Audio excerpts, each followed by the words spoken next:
Corona को लेकर हर रोज की तरह एक बार फिर से प्रेस कॉन्फ्रेंस की गई स्वास्थ्य मंत्रालय की तरफ से और ये साफ किया गया कि पिछले 24 घंटे यानी रविवार से लेकर सोमवार तक का जो समय रहा है वो कोरोना को लेकर बहुत बुरा रहा है। 1553 मामले सामने आए। साथ ही स्वास्थ्य मंत्रालय की तरफ से ये कहा गया कि वैक्सीन को लेकर G20 जो देश हैं वो साथ में मिलकर काम कर रहे हैं। वैश्विक महामारी बन चुके कोरोना वायरस का प्रकोप भारत में तेजी से फैल रहा है। स्वास्थ्य मंत्रालय ने कोरोना के आंकड़ों को लेकर ताजा हालात बताए।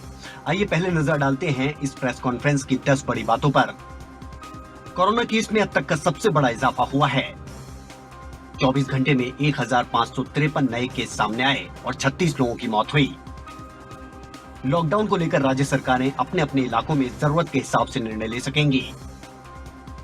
हालांकि हॉटस्पॉट इलाकों में ये गाइडलाइन प्रभावी नहीं होंगी। सोशल डिस्टेंसिंग ही कोरोना की वैक्सीन है। साथ ही स्वास्थ्य मंत्रालय ने बताया कि G20 देशों के साथ मिलकर वैक्सीन पर काम करेंगे। गृह मंत्रालय की तरफ से लॉकडाउन को लेकर सभी राज्यों को पत्र लिखा गया। देश में मरीजों के ठीक होने वालों का प्रतिशत बढ़कर 14.75 हो गया है। देश के 59 जिले कोरोना से मुक्त हो गए हैं। उत्तराखंड में पौड़ी गढ़वाल में पिछले 28 दिनों में कोई भी मामला दर्ज नहीं हुआ।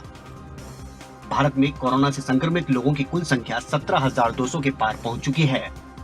हमने पिछले 7 दिनों के डबलिंग रेट के बेसिस पे जब कैलकुलेट किया तो देखा कि इंडिया का डबलिंग रेट लॉकडाउन से पहले जो 3.4 था अब वह इम्प्रूव होकर 7.5 हो चुका है। और इससे संबंधित और भी एक अच्छी न्यूज़ ये है कि अगर हम 19 अप्रैल तक का डेटा लें तो इस नेशनल एवरेज के तहत 18 स्टेट्स में नेशनल एवरेज से बेटर परफॉर्मेंस और बेटर इंप्रूवमेंट नोटिस किया गया है। स्वास्थ्य मंत्रालय ने बताया कि देश में 23 राज्यों और केंद्र शासित प्रदेशों के 59 जिले कोरोना से मुक्त हो गए हैं।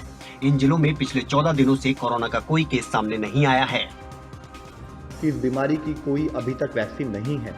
इसकी अब केवल एक ही वैक्सीन है जो हमें सबसे ज़्यादा इफेक्टिव सपोर्ट करती है, वह है सोशल वैक्सीन यानी सोशल डिस्टेंसिंग। इसीलिए फिर आप लोगों से विनती है, आपके द्वारा सबसे विनती है कि काइंडली हमें सपोर्ट करें कि सोशल डिस्टेंसिंग और प्रिवेंटिव गाइडलाइंस का पालन देश का हर व्यक्ति एक जिम्मेदारी के रूप में करता रहे। केंद्रीय गृह मंत्रालय पूरे देश में लॉकडाउन की स्थिति पर नजर बनाए हुए है। मंत्रालय से बने कंट्रोल रूम से लॉकडाउन का उल्लंघन होने पर संबंधित राज्य को दिशा निर्देश जारी किए जा रहे हैं। राज्यों से अपील की गई है कि वो आपदा प्रबंधन कानून के दिशा निर्देशों का पालन करें। देश भारी तो रहे हैं, लेकिन राहत की बात यह है कि भारत में कोरोना के इलाज को लेकर तेजी से काम हो रहा है और ठीक हो रहे मरीजों की संख्या में भी लगातार इजाफा हो रहा है। ब्यूरो रिपोर्ट, खबरें अभी तक।